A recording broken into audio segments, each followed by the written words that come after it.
はい、こんにちは。カードゲームの学校です。今回はですね、新アドバンスデッキダブル台風の改造案について紹介いたします。それでは早速やっていきましょう。スタートデッキダブル台風は人気デジモンであるテリアモン、ロップモンコンビ、通称テリロップを中心としたデッキです。今回は目玉カードであるセントガルゴモンエースを生かすためにラピットモンに寄せた構築となっています。新規のテリアモン、ロップモンはどちらも優秀な効果を持っており、テリアモンは緑のレベル2から0コストとグミモンからの特殊進化を持っているレベル3デジモンで、その効果はターンに1回起動効果で自分の手札から緑のテイマーカードかロップモン名称のレベル3デジモンを登場コストマイナス2で登場可能です。そして進化モード効果はお互いのターン自身がレスト状態の時 DP をプラス1000します。緑には優秀なテイマーが揃っており、本デッキにも再録された登場時にデジタマを付加しつつ進化コストも軽減できるウォレスはもちろん、ターン開始時のメモリー確保はもちろん、デジタマエリアのカードを育成フェーズ以外に移動できる立川ミミも低コストで登場可能です。そして新規のロップモンは緑のレベル2から0コストとチョコモンからの特殊進化を持っているレベル3デジモンで、その効果はターンに1回起動効果でターン終了まで自分のデジモン1体に連携を付与できるシンプルな効果。そして進化モード効果はテリアモンと同じくお互いのターン自身がレスト状態の時 DP をプラス1000します。連携の効果の記述が省略されているので念のため解説しておくと、連携は自身のアタック時に自分の他のデジモン1体をレストさせることで、このアタックの間レストさせたデジモン分の DP とセキュリティアタックプラス1を得ます。連携の効果は永続ではなくそのアタック中のみなので注意しましょう。また連携の効果は重複が可能なようで、このロップモンが複数体場にいるか対象デジモンがすでに連携を持っている場合、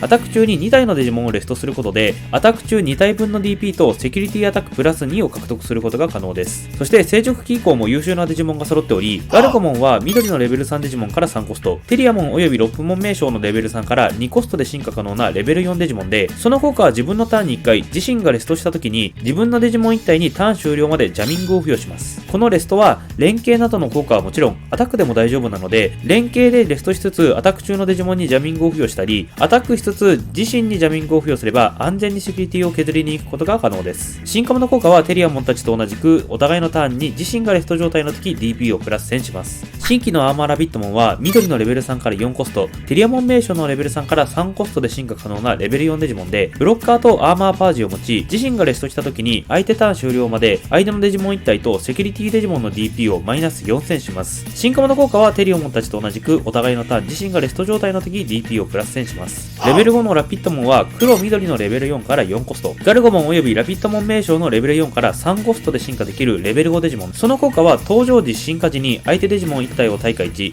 その後自分のテイマーがいるなら相手ターン終了までこのデジモンは相手の効果では消滅せず手札デッキに戻らないという耐性を持っています。昨今のデッキは除去やバウンスを当然のように行ってくるデッキが多く、耐性のないデジモンはほぼ次のターンに除去されてしまいます。ほとんどの効果に対して耐性を持つこのカードはかなり優秀です。ただ対価や戦闘に対しての耐性はないので過信は禁物です。そして進化モード効果はこのデジモンがバトルで相手デジモンを消滅させた時、相手のセキュリティを上から1枚破棄します。そして本デッキの目玉カードであるセントガルゴモンエースは黒緑のレベル5から4コスト、ラピットモン名称のカードから5コストで進化できるレベル6デジモンです。このカードはラピットモン名称のデジモンからも進化できるので、本デッキや第8弾に収録されたレベル4のアーマーラピットモンからの進化も可能です。これは通常進化はもちろんですが、ブラスト進化も可能なので、レベル4のラピットモンを立てるだけで相手はアタック時にこのカードがちらつくことになります。この効果はエースデジモン共通のブラスト進化を持っており、カウンタータイミングに自分の場に対象デジモンがいればノーコストで進化することが可能です。またブロッカーと再起動を持ち、進化時に相手テイマーかデジモン2体をレストさせ、その後相手ターン終了まで相手のデジモンかテイマー2体はアクティブにならず進化できません。さらにターンに1回進化時かアタック終了時に自身をアクティブにします。なので仮にラピットモンがレスト状態だったとしても、ブラスト進化の進化時にアクティブになるので、そのままブロックが可能なことや、進撃オメガなどの追撃に対しても対処が可能です。また自分のターンに進化させることでアクティブ進化封じで相手の動きを邪魔することも可能です。この効果はテイマーにも付与できるため、クールボーイやダイモンマサルなどをレストすることで効果を発揮するカードやハイブリッド体への進化からの展開もケアすることが可能です。1点注意なのが、この進化時にレストさせる効果とアクティブ進化封じを付与する効果はそれぞれ別のカードを対象にできるので覚えておきましょう。本デッキはあまりデジモンを展開できるカードがないので、ブルムロードモンのような横展開が難しいデッキです。それを手助けできるカードが新規のダブル台風。ダブル台風は緑の3コストオプションで、その効果は自分のデッキの上から3枚をオープンし、その中から緑のデジモンとテイマーカードを1 1枚ずつ手札に加える。